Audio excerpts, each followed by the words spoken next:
کچھ لوگ نماز کے تشہد میں ولی ولی اللہ پڑھتے ہیں، یہ درست ہے یا نہیں؟ ولی کتنے ہیں؟ کس نے کہا 3 ہیں؟ اب تک تو یہی کیا بیان کیا؟ 14 ولی۔ پہلی بات ساتھ دیجئے تاکہ نتیجہ لے سکیں، جہاں جس کو کوئی مسئلہ ہو وہ فوراً سے پوچھے تاکہ مسئلہ حل ہو جانا چاہیے۔ اب جب کہ سوال کا جواب شروع کر دیا ہے تو ابہام نہیں رہنا چاہیے۔ ولی کتنے ہیں؟ 14۔ کیا ان 14 میں سے پہلے 3 کی ولایت ہم پر واجب ہے اور باقی 11 کی ولایت واجب نہیں؟ کیا عقیدہ ہے آپ کا؟ سب کی ولایت واجب ہے، یا پہلے 5 کی واجب ہے اور اگلے 9 کی واجب نہیں ہے؟ سب کی واجب ہے، سب کو مانے، 13 کو مان لیں، امام زمانہ کی ولایت کا انکار کر دیں۔ آیا آپ نے اقرار کیا آپ مولائی ہیں؟ نہیں۔ ایک کی ولایت کا انکار سب کی ولایتوں کا انکار ہے۔ ہم پر 1 کی نہیں، 2 کی نہیں، 3 کی نہیں، 5 کی نہیں، 14 کی ولایت واجب ہے۔ غدیر میں رسول اسلام نے کیا صرف علی کی ولایت کا اعلان کیا؟ سب کی ولایت کا اعلان کیا۔ کیا غدیر میں پیغمبر گرامی اسلام نے علی ابن ابی طالب کے ہاتھ پر جو بیعت کی اور باقیوں سے کروائی، مردوں سے بھی خواتین سے بھی، کیا صرف علی ابن ابی طالب کی بیعت کروائی گئی؟ سب کی بیعت کروائی گئی۔ تو اب سوال بتائیے کہ کیا آپ کا سوال کیا ہے کہ تشہد میں علی کی گواہی کا پوچھ رہے ہیں یا سب کی گواہی کا پوچھ رہے ہیں؟ آپ علی کی گواہی دیں تو کیا امام حسن کی گواہی واجب نہیں ہے؟ جس دلیل کی بنیاد پر علی ابن ابی طالب کی ولایت کی گواہی واجب ہے، اسی دلیل کی بنیاد پر امام حسن مجتبی کی گواہی بھی واجب ہے یا نہیں؟ جہاں اختلاف ہو بتائیے گا، میں بہت رک کے چل رہا ہوں جی۔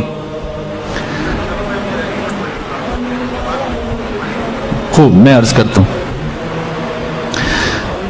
اگر امام حسن مجتبی کی ولایت کی گواہی واجب ہے تو امام حسین کی بھی واجب ہے، فرق نہیں ہے۔ اگر کوئی 6 اماموں پہ رک گیا، 6 امامی بن گیا، کیا آپ اسے شیعہ تسلیم کریں گے؟ اب شیعوں میں جو فرقے ہیں، مثلا جیسے زیدیہ ہے، اس کا تشیع سے تعلق نہیں ہے۔ اسماعیلی ہیں، ان کا تشیع سے تعلق نہیں ہے۔ شیعہ کون ہے؟ جو ان 14 کو مانتا ہے اور پیغمبر کے بعد، جناب سیدہ کے بعد 12 اماموں کو مانتا ہے، 11 کو بھی مان لے تب بھی کافی نہیں ہے۔ سو پہلی بات کہ پیغمبر کا نام نماز میں لیا جائے تو باقیوں کا کیوں نہ لیا جائے؟ بات تو ٹھیک ہے نا؟ غلط ہے؟ ٹھیک ہے۔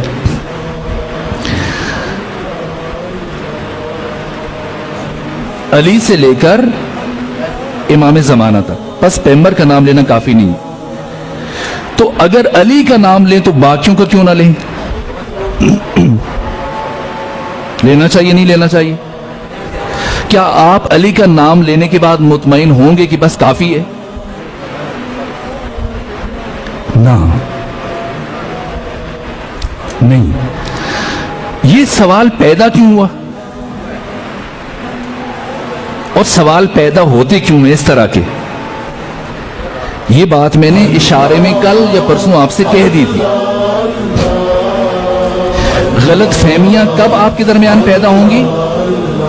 جب آپ اپنی اساس سے بے خبر ہوں گے، اور جیسے ہی جہالت آئے گی، دشمن اس جہالت سے فائدہ اٹھا لے گا اور آپ اپنی مسجد کے اندر، امام بارگاہ کے اندر ولایت جو رمز وحدت ہے، اسی ولایت کے نام پر آپ ایک دوسرے سے الجھ جائیں گے۔ اب میں سادہ ترین بات پوچھتا ہوں، میں آپ کو نہیں الجھاتا چونکہ میں نے آگے جانا ہے، اور میں سمجھتا ہوں کہ یہ ایک بات بھی صاحبان معرفت کے لیے کافی ہو جائے گی۔ یہ نماز، اس نماز کے واجبات ذرا سا مجھے سنا دیجئے تاکہ میں آپ کو جواب دوں۔ کتنے واجبات ہیں نماز؟ 11۔ نیت، تکبیرۃ الاحرام، قیام، رکوع، سجود،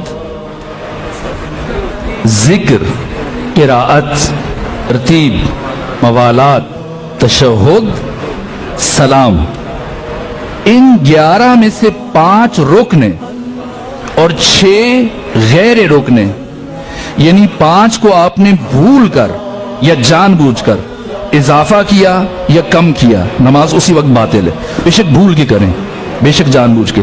باقی جو 6 ہیں اگر بھول گئے ان میں تو نماز پہ کوئی فرق نہیں پڑے گا، اور اگر آپ نے جان بوجھ کی کمی بیشی کی پھر نماز باطل ہے۔ مختصر کر رہا ہوں، آپ نماز میں جو ذکر پڑھتے ہیں ان میں سے ایک ہے درود، جسے آپ صلوات کہتے ہیں۔ بتائیے کب کب اور کہاں کہاں پڑھتے ہیں؟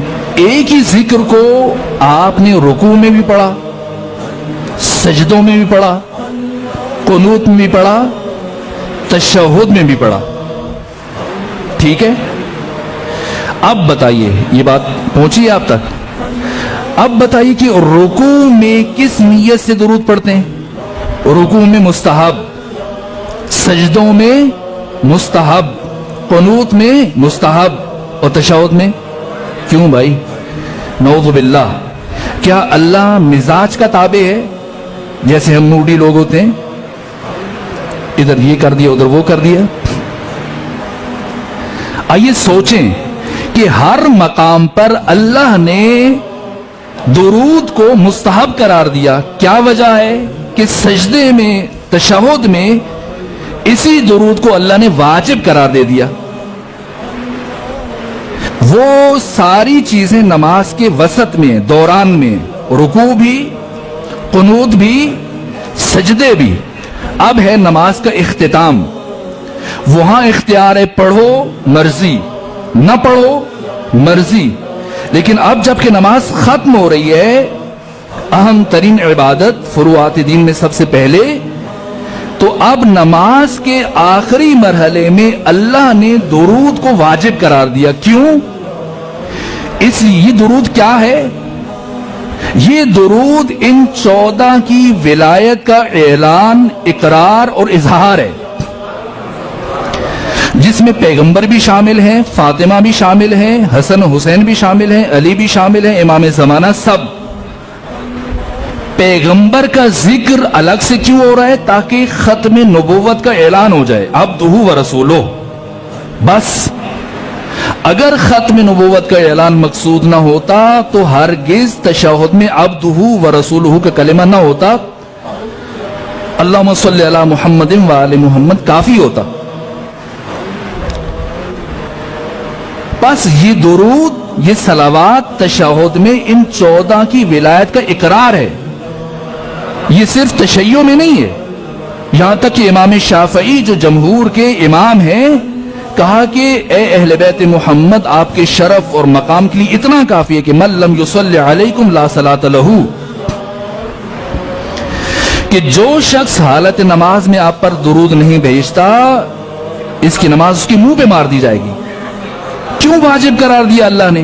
اب چھوڑیے نا ذرا، قنوت میں آپ چھوڑ دیں درود کو، نماز پہ فرق پڑے گا؟ سجدوں میں چھوڑ دیجئے، فرق پڑے گا؟ اور رکوع میں چھوڑ دیجئے، جہاں جی چاہے پڑھیں نہ پڑھیں، پوری نماز میں نہ پڑھیں، تشہد میں چھوڑ کے دیکھیے، کیا نماز قبول ہے؟ نہیں ہے۔ تو سوال یہ باشعور انسان کے لیے کہ اللہ نے تشہد میں درود کو کیوں واجب قرار دیا؟